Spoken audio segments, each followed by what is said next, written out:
Kada ste sami sa svojim mislima, vi dobijate ideju o tome kakve misli imate.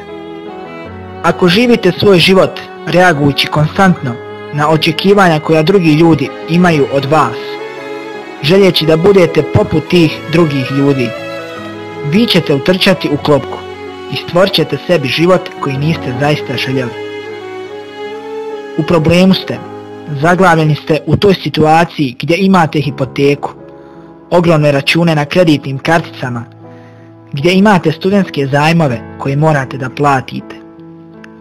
Imate gomilu gluposti koje se dešavaju, koje morate stalno da namirite. A posebno ako imate porodicu i morate njih da hranite. O moj Bože, onda ste potpuno zaključani. Ne možete prihvatiti nikakav rizik. Često ljudi naprave grešku tako što ostanu zaglavljeni i to je samo taktička greška, kao što bi bila greška kada bi se zaglavili u videoigrici.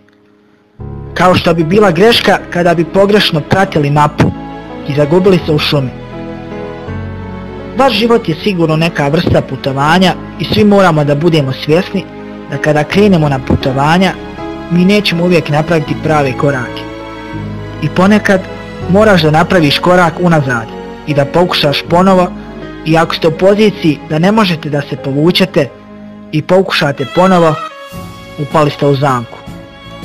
I sistem će postaviti mamce za ljude koje će uvući u zamku.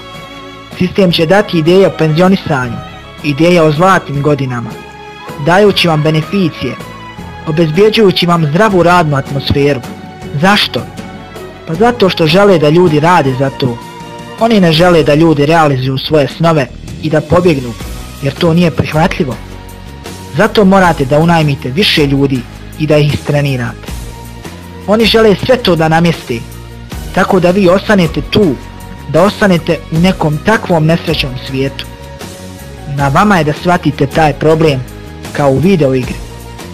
Da vidite taj problem kako se pojavljuje na mapi. Ne, ja mislim da je to pravi potez. Vidjeti sve probleme koji se potencijalno mogu naći ispred vas i procijeniti vašu budućnost.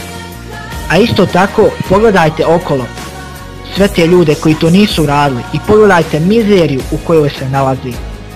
I shvatite da vi ne želite da budete poput njih.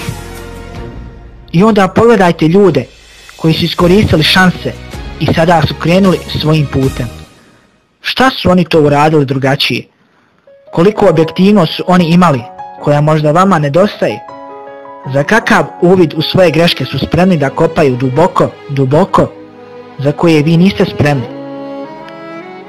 Vi napravite korak unazad i kažete: znate, ja ne želim da pogledam u sebe toliko duboko, ali osoba koja može da pogleda u sebe najdublje moguće će dobiti više racionalnih rezultata.